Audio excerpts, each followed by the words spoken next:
하나님의 말씀은 신약성경 누가복음 5장 1절에서 11절까지 말씀입니다.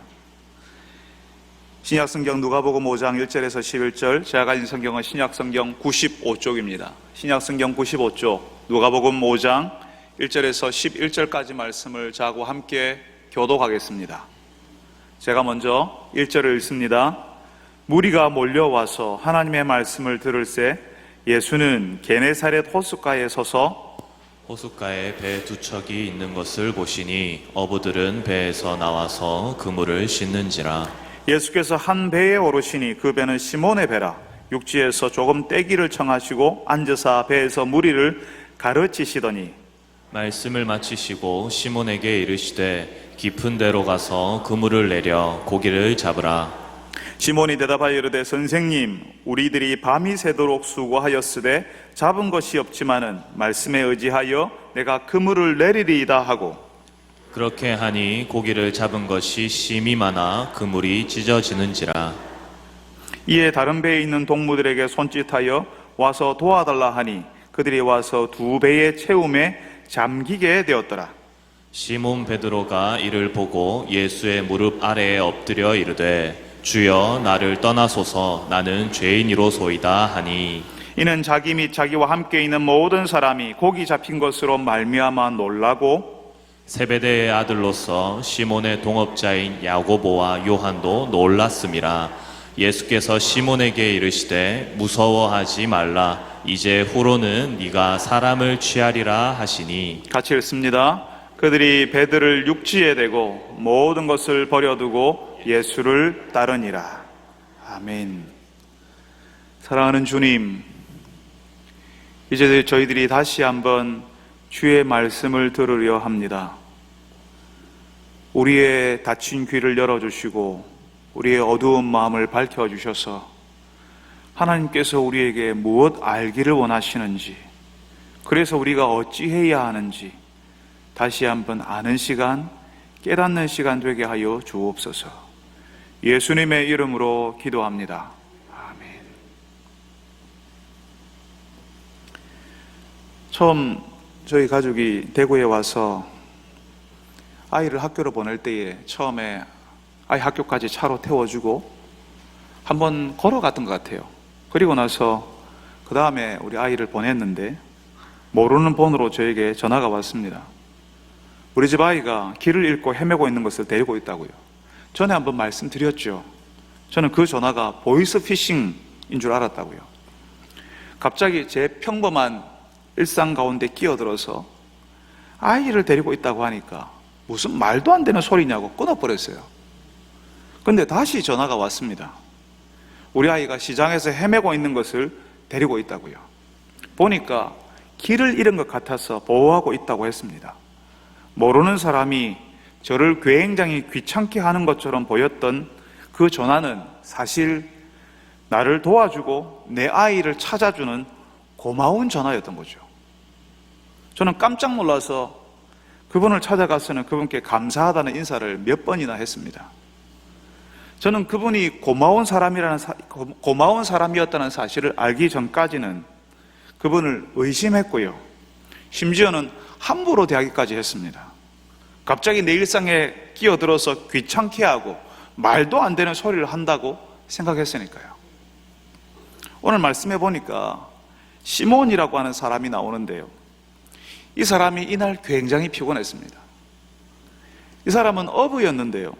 밤새도록 그물질을 했는데 고기 한 마리도 잡지 못했습니다. 그러니까 그물을 씻고 빨리 집에 가서 밥 먹고 자고 싶었을 거예요. 근데 그날 이른 아침부터 이른 아침에 그물을 씻고 있는데 엄청나게 많은 사람들이 그 이른 아침에 호숫가에 몰려 나와 있었습니다. 보니까 예수라고 하는 사람이 전하는 하나님의 말씀을 듣기 위해서 이른 아침부터 사람들이 몰려든 겁니다. 예전에 확성기가 있었겠습니까? 야외 마이크 시스템이 있었겠습니까? 예수님이 전하는 말씀을 조금이라도 잘 들으려고 예수님에 가까이 바짝바짝 붙어오는 거죠. 사람들이 자꾸 사람들이 예수님 쪽으로 다가오는 겁니다. 예수님께서 등 뒤에는 호수이고 사람들이 그 앞에 다 있는 겁니다.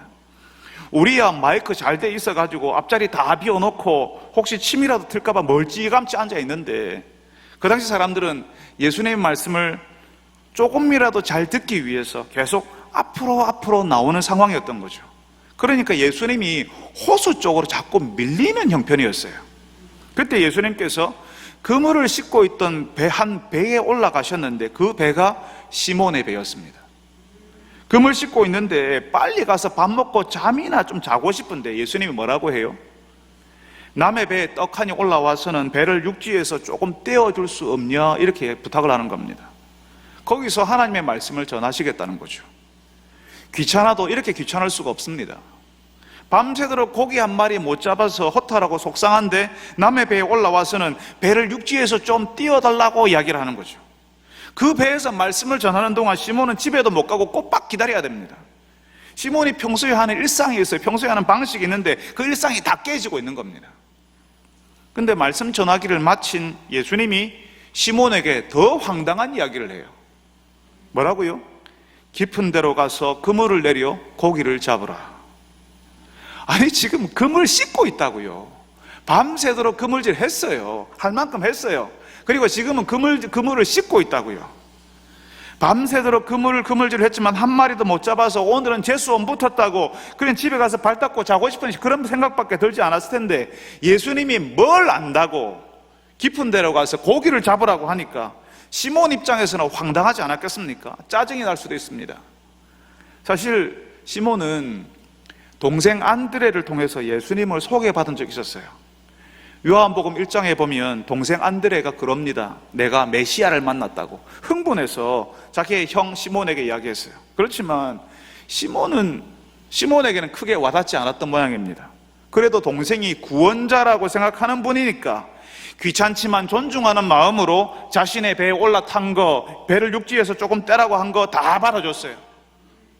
배에서 하나님의 말씀을 전하는 것도 다 들었습니다. 근데 예수님이 선을 넘어가 버리는 거예요. 뭐라고요? 깊은 데로 가서 그물을 내려 고기를 잡으라. 아니, 이거는 아니죠. 밤새도록 그물질을 했지만 한 마리도 잡지 못해서 허탈하고 실망한 사람에게, 그것도 그물 다 씻고 이제는 집에 가려고 하는 사람에게 다시 그물을 내려서 고기를 잡으라 하다니요. 그 호수를 잘 아는 사람이 그러면 말도 안 합니다. 평소에 그물로 고기 몇백 마리씩 몇천 마리씩 건져 올리는 성공한 어부가 그러면 한번 드러나 볼 수는 있죠. 근데 예수님은요, 그냥 좋은 말씀 전하는 사람이잖아요. 사실 이전 직업이 목수잖아요. 근데 그물을 내려서 고기를 잡으라는 것도 모자라서 이제 포인트까지 가르쳐 주네. 깊은 데로 가서 그물을 내려서 고기를 잡아라, 이렇게 하는 겁니다. 이런 이야기 들을 필요 없는 겁니다. 그냥 무슨 말도 안 되는 소리를 하냐고 그물 들고 집에 가면 되는 거예요. 근데 여러분, 시몬이요, 한번 해보겠대요. 그물을 내려서 다시 고기를 잡아보겠다는 겁니다. 그물질 한번 제대로 해본 적이 없는 예수님의 말을 한번 들어보겠대요. 저는 예전에 목회라고 해본 적이 없는 어떤 분이 목사님, 목회는 이런 식으로 하는 겁니다 하실 때 속에서 막 화가 났습니다. 성도로서 할 수 있는 말이지만, 목사가 그런 이야기도 들어야 하지만, 저는 목회를 전문하는 사람이다 하는 자존심이 저에게 있었던 것 같아요. 제가 법도 잘 모르고 의료 분야로도 무지하고 경제도 잘 모르지만 목회는 내 분야지 하는 그런 마음이 있었던 것 같습니다.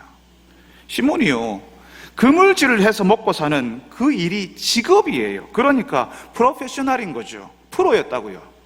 프로인 사람이 아마추어에게 무슨 조언을 듣는다는 거, 이거는요, 말도 안 되는 이야기잖아요. 그런데 그 그물질의 프로였던 전문 어부 시몬이요, 고기잡이를 모르는 예수의 말을 들어보겠다라고 하는 겁니다. 선생님, 우리들이 밤이 새도록 수고하였지만 잡은 것이 없는데 말씀에 의지하여 그물을 내려보겠습니다, 이렇게 이야기를 해요. 여러분, 이게 중요한 거거든요. 내가 밤새도록 수고했는데 잡은 것이 없다라고 인정을 해요.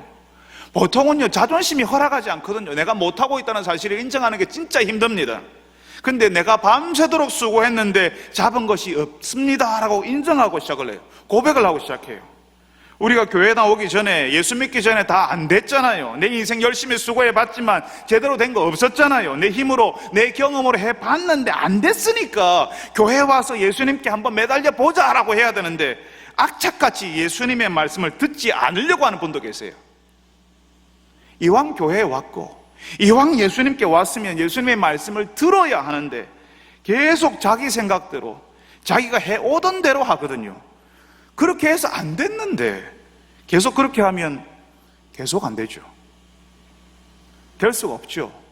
근데 시몬은요, 자신이 전문 프로 어부라는 자존심을 예수님 앞에 내려놓습니다. 내가 밤이 새도록 수고하였지만 한 마리도 잡지 못했습니다라고 솔직하게 자신의 실패를 인정합니다. 이건 내가 더 잘하지, 내가 더 잘 알지 하는 생각을 내려놓아요. 그냥 예수님이 말씀하신 대로 해보기로 하는 겁니다. 어쩌면 시몬의 배에서 예수님이 전하시던 그 말씀이 공감이 되고 그 새벽에 시몬의 마음을 움직였을지 모릅니다.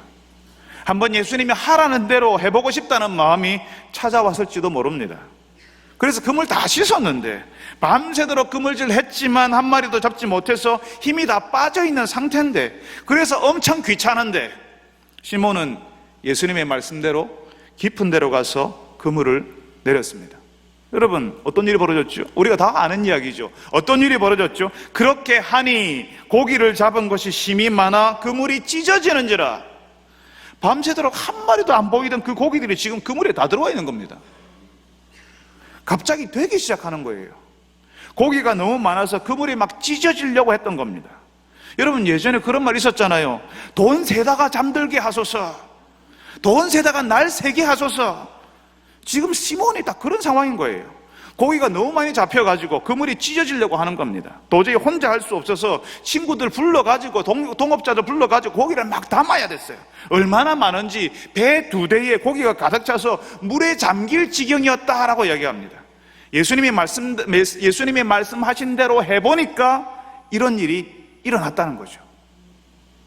시몬이 밤이 새도록 수고하였으되 잡은 것이 없지만 자신의 실패를 인정하고 프로로서의 자존심을 다 내려놓고 내가 수고해서 잡은 것이 없지만 말씀에 의지하여 내가 그물을 내려보겠습니다 했을 때에 예수님이 시키신 대로만 하면 엄청난 일이 벌어질 거라는 사실을 이 시몬은 알았을까요? 아마 그렇지 않았을 겁니다. 오히려 그 마음 가운데 이게 되겠나 하는 의심이 더 많았을 수 있습니다. 어쩌면 자신의 동생 안드레가 메시아라고 믿고 있는 이 예수를 존중하는 마음에, 동생을 존중하는 마음, 그냥 예수님이 한번 말하는 대로 한번 해보자라는 그런 심정으로 했을 가능성이 더 높습니다. 순도 100% 예수님을 믿고 의지하는 것이 아니라 순도 50% 아니 25%도 안 되는 화금 신앙으로, 어쩌면 겉에만 칠한 하는 척만 하는 도금 신앙이었을지 몰라요. 비록 의심이 생기지만 무슨 일이 일어날지는 모르겠지만 내가 말씀에 의지하여 그물을 내리겠다라고 할 때에 시몬은 자기가 가지고 있었던 어부로서의 어떤 경험과 자부심, 자존심, 상식 다 내려놓기로 했다는 겁니다. 내 일은 내가 다 알아서 할 수 있지, 내가 더 잘 알지, 내가 더 잘하지 하는 생각을 포기했다는 말이에요. 여러분, 구원은 내 손에 힘을 빼고 하나님의 손에 맡겨야 일어나는 일이거든요. 내가 못합니다, 내 손을 잡아주세요 여야 하거든요. 근데 사람들이 그걸 못합니다. 아니, 그거 안 합니다. 내가 더 잘 알지, 내가 더 잘할 수 있지, 예수가 뭘 알겠냐고, 예수가 뭘 이런 부분을 도와줄 수 있겠냐라고 하는 거죠. 몇 년 전에 우리 교회 집사님 가정에 어려움이 있었어요. 그 집 아이의 눈이 점점 사시라고 하죠, 그죠? 눈이 이게 정상적으로 정확하게 한 방향을 볼 수 있는 그런 눈이 아니라 사시가 이제 초점이 잘 맞추지 않고 우리가 보통은 사팔뜨기라고 표현하는 그런 눈이 되어가고 있었습니다. 눈이 그러니까요, 그 아들은 학교에서 자신감이 떨어지고요, 부모님은 걱정이 많았습니다. 사람들이 그러거든요. 요즘 의술이 좋아졌으니까 병원에 가면 다 고친다고 문제 없다고 해요. 의술이 좋아졌으니까 의사만 잘 만나면, 잘하는 의사만 만나면 서울에 있는 병원에 가면 좋아진다고 생각하는 거죠. 여러분, 그렇지만 그 아이의 눈이요, 수술을 했는데도 좋아지지 않았습니다. 담당했던 의사는 이유를 몰라요. 서울에 있는 병원 잘한다는 의사를 찾아가서 상담하고 수술을 받는 것도 필요한 일이었지만 결국에는 하나님이 고쳐주셔야 하고 하나님께서 살려주셔야 되죠. 내 돈 들여서 좋은 의사 붙여주면 아이의 눈은 고칠 수 있지 하는 마음을 내려놓아야 합니다. 그 집사님 가정이요, 아이의 눈 때문에 하나님이 고쳐주셔야 합니다, 하나님이 도와주십시오 하고 간절히 기도했고 만나는 사람들마다 기도 부탁을 했습니다. 우리 아이의 상태가 이렇습니다, 지금 어렵습니다, 기도해 주십시오 했습니다. 그러니까요, 정말 놀랍게도 그 아들의 눈이 깨끗하게 고쳐졌어요. 시몬이 말씀에 의지하여 그물을 내리겠다라고 한 것은 이제는 내 힘으로 할 수 없습니다, 내가 할 수 없다는 사실을 압니다, 도와주십시오라고 하는 거예요. 구원은 그때 찾아옵니다. 내가 평생 의지했던 것들을 내려놓고 예수님을 의지해 보기로 할 때, 내 경험, 내 지식, 나의 익숙한 생각을 내려놓고 예수님의 말씀을 의지해서 살아보기로 할 때요, 그때 예수님께서 생각지도 못한 일을 경험하게 하시는 겁니다.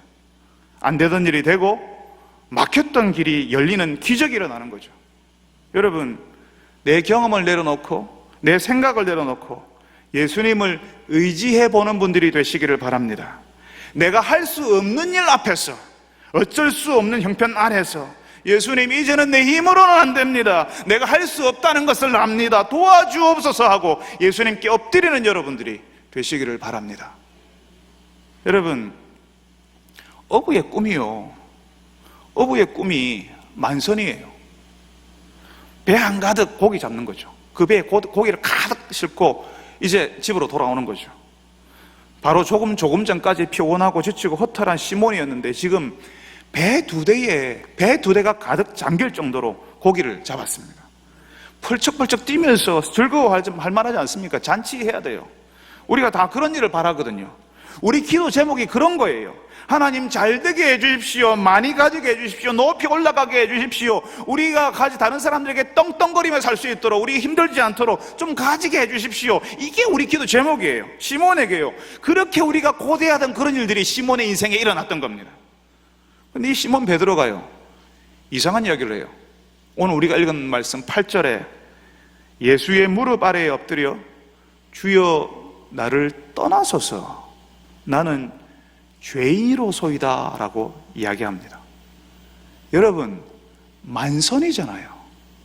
고기를 많이 잡았잖아요.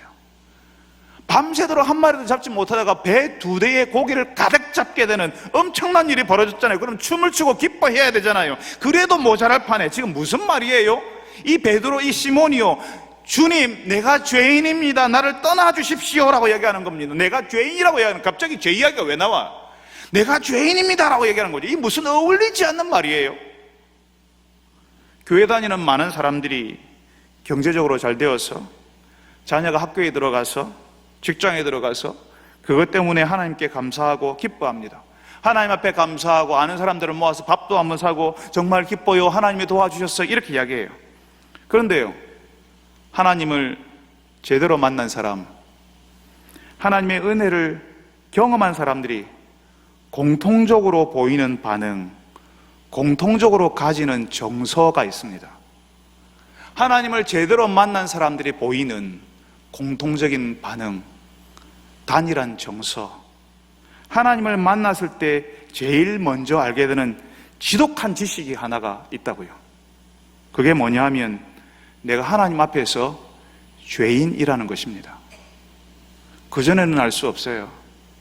교회 오니까 목사님이 설교를 할 때 우리가 죄인이라고 하고, 장로님이 대표 기도할 때 우리가 죄인입니다, 자꾸 다들 죄인이라고 하니까, 아, 교회에서는 사람들을, 성도들을 그렇게 부르는가 보다, 이렇게 해요. 그래서 덩달아서 나도 죄인이에요 이렇게 하는 거죠. 그렇지만 하나님의 임재 앞에 내가 섰을 때에, 하나님 앞에 내가 섰을 때에 정말로 내 모습, 나의 본 모습이 보입니다. 그전에는 모릅니다. 나는 그래도 저 사람보다 낫잖아, 나는 그래도 교회에서 이것저것도 하고 봉사도 하잖아, 저 사람 아무것도 안 하는데, 나는 그래도 가난한 사람을 보면 도울 마음도 가지는데, 나는 가끔씩 그런 일도 하는데 라고 생각을 해요. 근데 어느 날 하나님이 내미시는 거울 앞에 내 진짜 모습이 보이기 시작하는 거죠. 여러분, 제가 어릴 때는 부끄럽지만 지금처럼 목욕을 자주 할 수 있었던 시절은 아니었습니다. 명절에 목욕탕을 갔어요. 평소에는 그냥 손발, 얼굴을 씻는 거예요. 그러니까 옷으로 감추어진 안 보이는 쪽에는 어떻겠습니까? 근데 어느 날 학교에서 신체 검사 같은 걸 했거든요. 그런 신체 검사 같은 걸 하면요, 옷을 벗어야 했어요. 그러니까 학생들 대부분이 굉장히 위축이 되는 겁니다. 평소에는 그냥 어깨 당당하게 펴고 큰 소리 치고 했는데 신체 검사하는 날은요, 정말 조심스럽게 옷을 벗고요, 몸을 움츠리고요, 자기의 몸을 가리려고 애를 많이 썼어요. 옷을 입고 있을 때는 그렇게 당당했는데 옷을 벗으니까 그 몸에 있는 것들이 보이기 시작하잖아요. 신체 검사하는 날은 유독 학생들이 웃지 않고 부끄러워하면서 굳은 얼굴로 그 신체 검사를 받았습니다. 여러분, 우리는 평소에 모릅니다. 우리는 괜찮은 것으로 생각하며 살아요.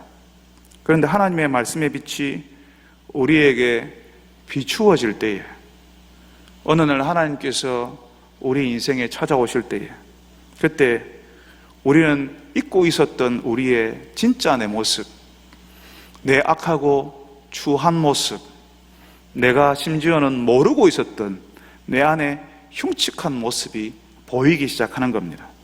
그래서 그러는 거예요. 하나님, 내가 죄인입니다라고요. 그냥 해보는 말이 아니에요. 정말로 하나님 앞에서 부끄러워서 견딜 수가 없게 되는 겁니다. 그 전에 보이지 않았던 나의 죄, 내 악함이 보이고, 그 전에 내가 했던 것들이 생각나고요. 그냥 무심코 모르고 했던 그 일이 얼마나 끔찍한 일이었는지가 생각나고요. 그런 내가 하나님 앞에 있는 것이 너무나 초라하고 부끄러워서 조그만 구멍이라도 있으면 거기에 들어가 버리고 싶은, 숨고 싶은 그런 심정이 되는 거예요.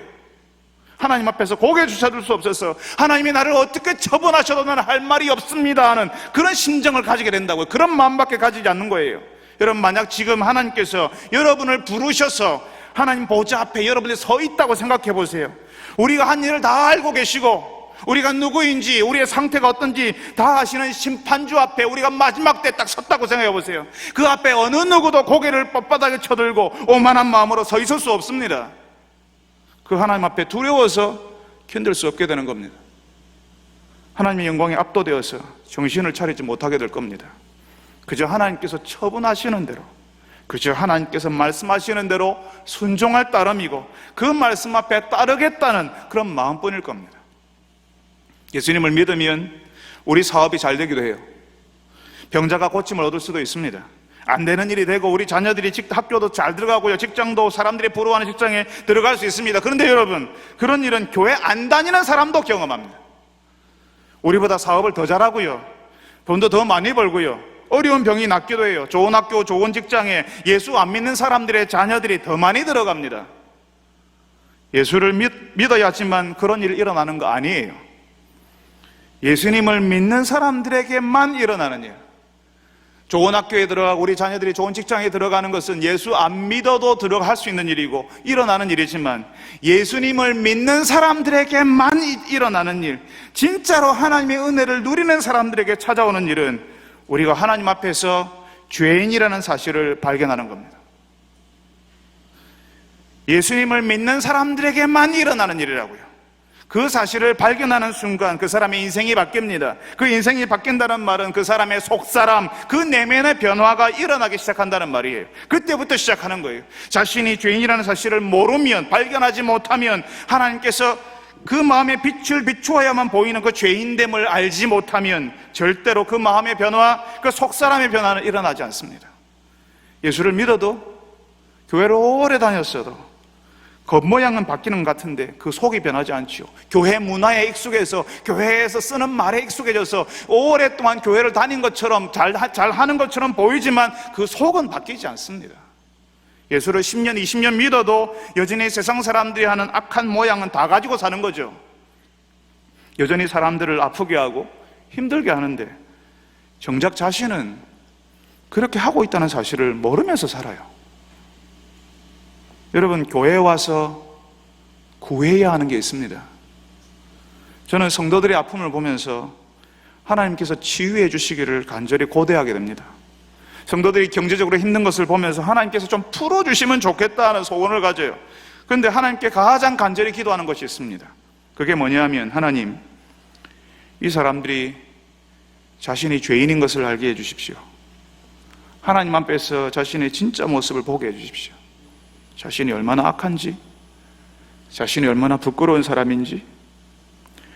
하나님께서 우리가 한 대로 벌을 하신다면, 우리가 한 대로 하나님께서 처벌하신다면 지금 당장 어떻게 되어도 할 말 없는 사람이라는 사실을 보게 해주십시오 하는 거예요. 여러분, 우리 구원의 처음 시작이 여기에 있습니다.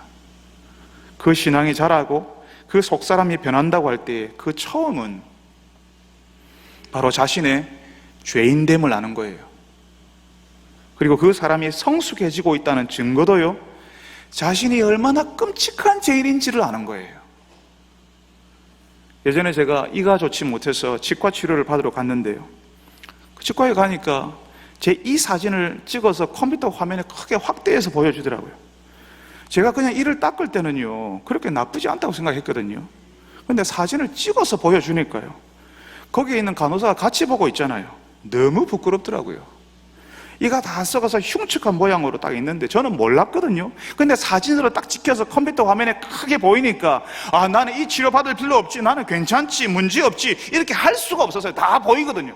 크게 다 보여서 내가 끔찍해서 그냥 내가 그걸 더 보고 있을 수가 없었어요. 여러분, 내가 구원받았고 내가 이제 성숙하고 있다는 사실을 어떻게 알아요? 내가 구원받았다는 증거, 내가 예수를 의지해서 성숙해지고 있다는 그 증거도 내가 죄인이라는 사실을 더 확실하게, 더 분명하게 아는 거예요. 그전에는 조금 알았고 희미하게 알았다면 이제는 빼도 박도 못하게 너무나도 선명하게 아는 거죠.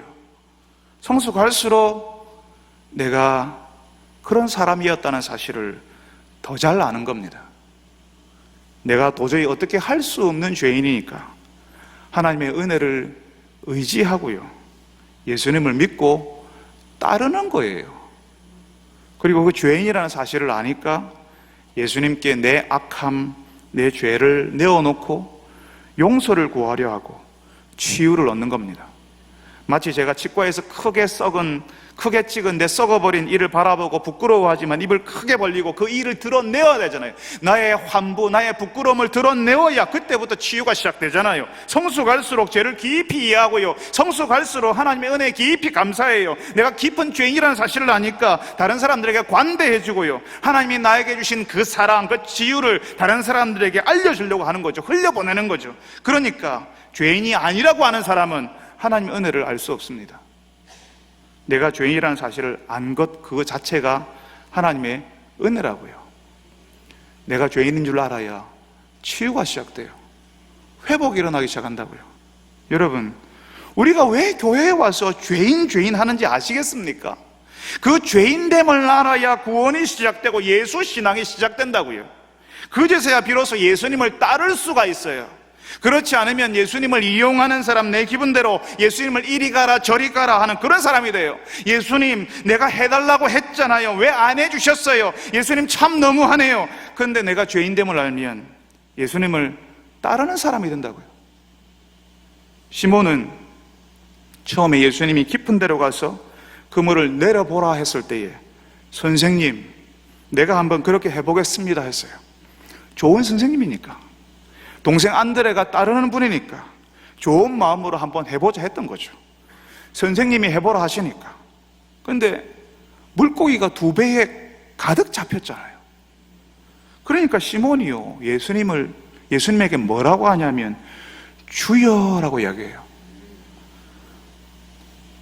주님, 나를 떠나 주십시오, 나는 죄인입니다라고 고백을 해요. 고백이 달라져요.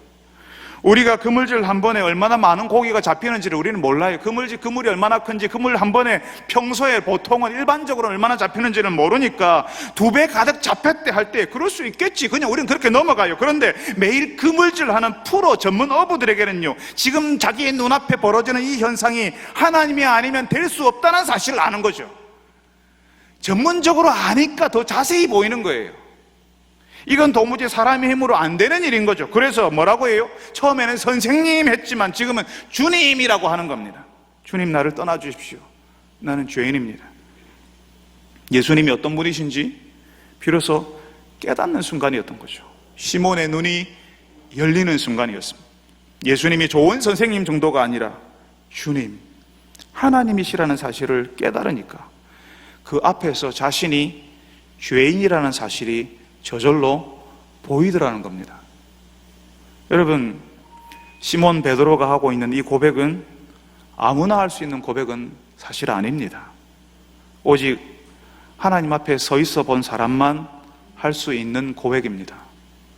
하나님 앞에서 벌거벗은 듯한 자신의 적나라한 모습 때문에 부끄러워하고 너무너무 미안해서 죄송하여서 견딜 수 없어 해본 사람이 할 수 있는 고백입니다. 여러분은 여러분의 아름다운 옷과 여러분의 메이크업과 그리고 각종 치장한 장신구들 너머로 우리의 본 모습을 꿰뚫어 보시는 그 하나님 앞에 서 보신 적이 있습니까? 그 앞에서 나의 부끄러운 죄가 생각나고 나의 욕심과 교만이 드러나서 하염없이 눈물만 흘려보신 적이 있습니까? 이 부끄러운 나의 모습 때문에 절망하고 나는 안 되겠다고 할 때에야 비로소 우리는 예수의 사람, 구원의 사람으로 출발할 수 있습니다. 그때야 비로소 우리에게 변화가 찾아오고 우리의 가정에 빛이 찾아오게 되는 겁니다. 사랑하는 여러분들이 시몬 베드로가 했던 이 고백을 할 수 있는 분들이 되시기를 바랍니다. 내 사업이 잘 되고 자녀들이 좋은 학교 가고 아픈 가족이 질병에서 일어나기를 구하는 것도 중요한 기도 제목이지만 하나님 앞에서 나의 진짜 모습, 나의 참모습, 죄인이라는 사실을 보게 해달라고 기도하시는 여러분 되시기를 바랍니다. 시몬은 2배를 가득 채울 정도로 고기를 잡았어요. 수많은 사람들이 자신의 인생에 일어나기를 바랐던 일이 시몬의 인생에 일어났던 겁니다. 그래, 예수 믿으면 사업이 잘 되고 가게에 사람들이 모여들고 사람들이 부러워할 만한 일들이 일어나는 거지. 그래서 더 많이 가지고 더 잘 되게 하려고 기도해야지 하는 것이 우리 일반적인 정서입니다. 그런데 오늘 우리가 읽은 말씀에서는 2배 가득 채운 그 물고기를 가지고 시몬과 그의 동료들이 더 크게 해운 사업을 벌렸다, 배를 한 척 더 샀다, 뭐 이런 이야기 나오는 게 아니라 모든 것을 버려두고 예수님을 따랐다라고 이야기해요. 그들이 배들을 육지에 대고 모든 것을 버려두고 예수님을 따르니라. 말하자면 평생 가업이었던 곳, 그 호수 주변에서 살았거든요. 그 갈릴리 호수, 게네사렛 호수라고 불리는 그 호수에서 평생을 살았어요. 그 호수에서 그렇게 해야지만 먹고 사는 줄 알았어요. 이 사람들의 세계관을 결정했던 그 생활을 이 사람들이 떠나는 겁니다. 이 사람들의 평생을 결정했던 그 세계관을 떠나서 하나님 나라의 세계관으로 들어가는 겁니다. 늘 이걸 꼭 해야 돼, 그걸 잘해야 돼, 거기서 1인자가 되고 거기서 인정받아야 돼 하는 그 세계관에서 벗어나는 겁니다. 이게 정말 쉽지 않아요. 우리가 그러잖아요. 우리 아이들에게 관심이 많아서 조기 교육 열풍이 젊은 엄마들의 마음을 정말 조급하게 만드는데요, 입시를 고등학교 때 생각하는 게 아니라 중학교, 초등학교, 이런 사람은 유치원부터 시작을 하죠. 형편이 나은 사람일수록 일찍 시작해요. 그 형편 좋은 사람, 형편 나은 사람 보고는 조바심이 나니까 덩달아서 유치원부터 온 나라 젊은 엄마들이 같이 입시에 대한 생각을 하는 겁니다. 유치원 때부터 잘해야 좋은 고등학교를 가고 좋은 대학, 좋은 직장으로 연결된다고 이렇게 믿는 거죠. 이게 강력한 믿음이 되었습니다. 갈릴리 어부였던 시몬의 시대에는 이게 없었을 것 같습니까? 그 어부들 사이에서 돌아다니는 경쟁의식, 누가 고기를 더 많이 잡았고 누구의 그물이 더 튼튼하고 누구의 배가 더 많은 고기를 많이 잡을 수 있는지 비교하고 사는 그 세계에서 시몬도 같이 살았어요.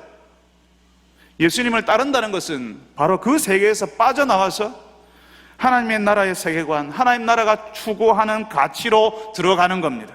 평생 거기에서 살아야만 한다는 그 생각에서 빠져나오는 거예요. 그렇게 살아야 잘 되는 거야, 그렇게 살아야 성공한 거야 라고 하는 그런 생각에서 빠져나오는 거죠. 아버지가 어부였으니까 너도 그렇게 살아야 되라고 하는 그 생각, 그 아버지의 그 기대에서 빠져나오는 것이 생각보다 쉽지 않습니다. 그런데 시몬 베드로와 그 동료들이요, 자기들이 머물러 살던 그 생각, 그 가치에서 빠져나오는 거죠. 예수님을 따르는 것입니다. 오늘 말씀이 그걸 보여줘요. 구원은 내가 살던 세계에서 하나님이 보여주시는 세계로 들어가는 겁니다. 우리의 세상만 알고 그 세상에 만족하며 우리가 살아가니까요, 하나님의 다른 세계, 하나님 나라의 세계관 속에 살도록 하기 위해서 예수님이 우리를 찾아오십니다. 우리가 예수님을 믿기로 했고, 우리가 천주교, 불교, 기독교 혹은 다른 여러 여타 종교 중에서 내가 기독교 선택했고 내가 예수 믿기로 내가 예수님을 선택했다고 생각하지만 사실은 예수님께서 우리에게 찾아오신 겁니다. 구원이 우리를 찾아온다고요. 예수님께서 시몬을 만날 때 먼저 시몬의 동생이 예수님을 소개했습니다. 그 다음에는 예수님께서 하필이면 그물을 씻고 있는 시몬의 배에 오르셨어요. 하필이면 지쳐있는 시몬에게 먼저 말씀하셨습니다. 깊은 데로 가서 그물을 내려보라고요. 우연히 시몬의 동생 안드레를 통해서 예수님에게 대해서 들었을 거라고 생각했고, 우연히 그물을 씻다가 예수님의 말씀을 들었다고 생각했겠지만 사실은 예수님께서 시몬에게 찾아오시고 또 찾아오신 겁니다. 그리고 시몬에게 새로운 세계를 보여주시고 시몬을 부르시는 거죠. 구원받은 사람, 예수님을 따르는 사람으로 살라고요. 예수님께서 우리에게도 그렇게 하십니다. 우리가 구원을 찾은 것이 아니라, 우리가 구원을 찾아서 헤매인 것이 아니라 구원이 우리 인생에 찾아오는 겁니다. 저는 보이스피싱인 줄 알았다고 했죠. 보이스피싱인 줄 알았던 전화가 내 아이를 보호하고 있다는 소식이었던 것처럼 구원은 어느 날 우리 일상에 굉장히 불쾌한 경험처럼 찾아와요. 그물 다 씻고 집에 가려고 하는 시몬에게 배에 올라타서는 그 배를 육지에서 띄우라고 하는 귀찮은 요구를 하는 그런 방식으로 찾아옵니다. 밤새도록 고기 한 마리 잡지 못했는데 깊은 데로 가서 그물을 내려보라고 우리의 상식과 경험을 다 무너뜨려 버리는 거죠. 굉장히 혼란스럽게 만들어요. 그렇게 우리 일상을 막 흔들어 버리는 겁니다. 여러분이 처음 예수님의 이름을 들었을 때에, 예수님이 여러분의 일상에 들어오셨을 때에 막 처음부터 행복하고 기분 좋고 처음부터 막 따르고 싶고 그러셨나요? 아마 아니었을 겁니다. 의심스럽고 귀찮고 불편하고 여러분 인생에 제일 마지막에 하고 싶은 게 교회 나오는 일이었을 거예요. 안 되고 안 되는 일을 경험하다가 한번 예수 말씀을 한번 들어볼까 하는 마음이 생기고, 그러다가 어느 날 말씀이 들리고 한번 예수님 말씀대로 한번 해볼까, 한번 나와볼까, 나도 다시 한번 들어볼까 하다가 예수님께서만 주실 수 있는 기적을 경험하는 거죠. 어느 날 예수님이 아니면 안 되겠다는 생각이 내 마음을 채우고 그 예수님을 신기하게도 의지하고 있는 나를 발견하기 시작하는 겁니다. 예수님께서 우리에게 그렇게 찾아오십니다. 오시고 또 오시고 만나고 또 만나주셔서 우리가 예수님 앞에 시몬처럼 엎드리게 하십니다. 우리가 누구인지 보게 하십니다. 억지로 강요하고 억지로 우리의 팔을 딱 꺾어버리고 무릎을 걷어차서 이래도 안 믿을래 이렇게 하시는 것이 아니라 엎드려 무릎을 꿇고 싶은, 엎드리고 싶은 그 하나님의 하나님 되심을 보여주십니다. 하나님이시기 때문에 그냥 엎드리게 되는 거예요. 그분이 보이기 때문에 무릎을 꿇고 싶은 거예요. 그분에게 경배하고 싶고 그분과 가까이 있고 싶고 그분께 예배드리고 싶은 겁니다. 그분이 하나님이시기 때문에 그렇습니다. 그분이 우리의 구원자이기 때문에 그렇습니다. 내 인생을 건져내실 구원자이기 때문에 그렇게 하고 싶은 겁니다. 여러분, 우리는 우리 스스로 구원을 얻을 수 없습니다. 구원을 경험할 수도 없어요. 구원은 우리에게 주어지는 겁니다. 하나님께서 우리에게 찾아와 주셔서 그 구원의 은혜를 누리게 해주십니다. 나는 거부했거든요. 불쾌하다고 귀찮다고 했는데 내 인생의 어느 날 도무지 예수님을 거부할 수 없는 방식으로 예수님을 마음에 받아들이도록, 예수님을 인정하도록 해주세요. 하나님이 보이시니까, 그 하나님이 느껴지니까. 사랑하는 여러분들에게 바로 이 구원이 여러분의 인생에 찾아오기를 바랍니다. 이미 이 구원이 찾아와 있기를 바랍니다.